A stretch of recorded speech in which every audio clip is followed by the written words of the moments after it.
parler d'un produit qui va peut-être vous servir si vous avez un petit frère un petit peu agaçant qui fouille dans vos affaires, ou tout simplement si vous avez envie de poser une caméra de surveillance chez vous, ou toute autre sorte de choses. Je vais vous parler de la SFR HomeScope. Donc la SFR HomeScope, dont voici l'emballage, est un produit que j'ai reçu en test il y a quelques temps et qui a la particularité de disposer d'un logiciel qui permet tout simplement en fait d'accéder au flux vidéo, un logiciel qui est disponible donc notamment sur la plateforme Android, et c'est pour ça qu'on est intéressé aujourd'hui par ce produit. Donc je vais faire une petite démo. Alors d'abord on va voir où est-ce qu'est la caméra, à quoi elle ressemble. Donc là voilà. Donc, vous voyez qu'ici, il y a des diodes infrarouges, un récepteur infrarouge, la caméra. Elle peut bouger dans un certain nombre de directions. Il y a un bouton intimité qui permet d'arrêter d'être filmé. Voilà, donc là par exemple, il n'est plus possible d'accéder au flux vidéo. Et si je réappuie, voilà, je vais pouvoir être filmé. Alors, comment ça se passe exactement? Je vais commencer par vous montrer sur le mobile. Donc on va prendre un vieux téléphone. Ah non, non c'est un téléphone récent. Donc l'application SFR HomeScope, que voilà. Le temps de la démarrer. Hop, vous voyez, j'ai une caméra enregistrée. Là on va récupérer le flux. Donc c'est assez rapide parce que là je suis en Wi-Fi, mais en 3G ça pose pas de problème. J'ai essayé plusieurs fois et c'est relativement rapide. En fait c'est même pas beaucoup plus lent.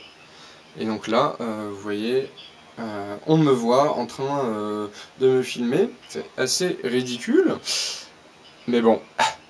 Donc il y a un certain nombre de fonctions qui sont proposées comme le balayage, la vue 360 degrés, la vue initiale, l'infrarouge, régler la vue initiale. Alors de quoi il s'agit exactement? Balayage, il s'agit en fait de faire un tour panoramique comme ce que je fais là en ce moment, mais avec la caméra SFR évidemment. La vue 360 degrés, donc c'est la même chose sauf qu'on enregistre le résultat. Donc il s'agit d'une photo panoramique. La vue initiale, c'est pour remettre la caméra dans sa position. La vue infrarouge, donc ça permet de voir dans la nuit. Et régler la vue initiale, bon bah vous vous en doutez, c'est pour régler la vue initiale. Ce qui est intéressant, c'est que sur l'application Android, on peut bouger la caméra directement en manipulant l'image. Comme vous le voyez, ça marche, même si ça met un peu de temps pour passer les ordres. Voilà. Hop. Et donc la caméra bouge en même temps, je sais pas si on la voit bien. Là, je vais la filmer et lancer un panoramique.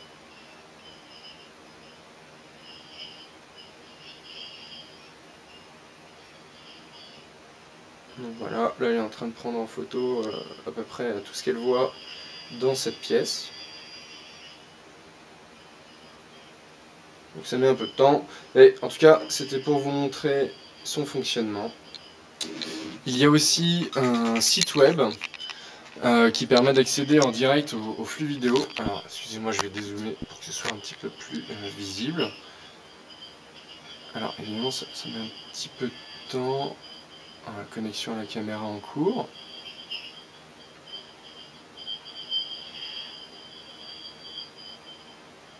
Donc voilà, là c'est la vue de la caméra. Il y a aussi un autre mode de fonctionnement qui est les alertes. En fait, à chaque fois qu'un mouvement est détecté, la caméra peut, si vous cochez la bonne case, vous envoyer ce qu'elle a enregistré du mouvement. Donc vous pouvez soit le voir sur le site web. Donc là en l'occurrence, on voit pas grand chose.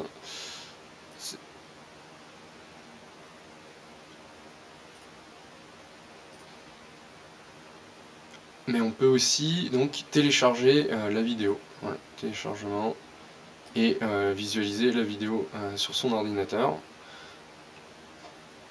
Donc ce fonctionnement d'alerte est évidemment très intéressant pour une utilisation de vidéosurveillance.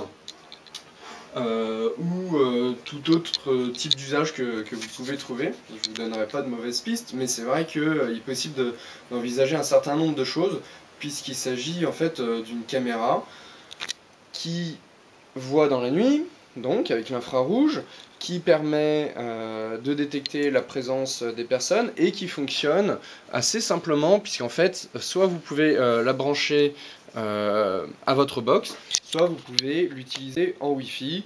Il y a un petit adaptateur que voici qui permet de l'utiliser en Wi-Fi, enfin de la brancher à votre box ici, et de l'utiliser en Wi-Fi pour la mettre ailleurs. C'est assez facilement bidouillable pour la mettre ailleurs, en extérieur, la brancher à un petit routeur ou ce genre de choses. Moi j'ai trouvé que c'était un gadget assez amusant. C'est dommage que pour la vidéosurveillance il y a un bouton intimité. Je peux comprendre pourquoi on l'a mis, mais c'est vrai que un cambrioleur va probablement appuyer sur le bouton et désactiver l'enregistrement. De même, au niveau des alertes, l'enregistrement ne se fait pas sur toute la longueur du mouvement qui est détecté, c'est un petit peu dommage. Mais globalement, c'est quand même quelque chose de plutôt intéressant et de plutôt amusant. Et surtout, on apprécie qu'il y ait une application Android qui permet donc de visionner en direct la caméra, mais aussi de visionner les alertes, alors pas exactement via l'application, mais via les MMS que la caméra vous envoie. Donc voilà, à vous de me dire comment vous concevez ce genre de produit et est-ce que la SFR Homescope vous intéresse. Voilà.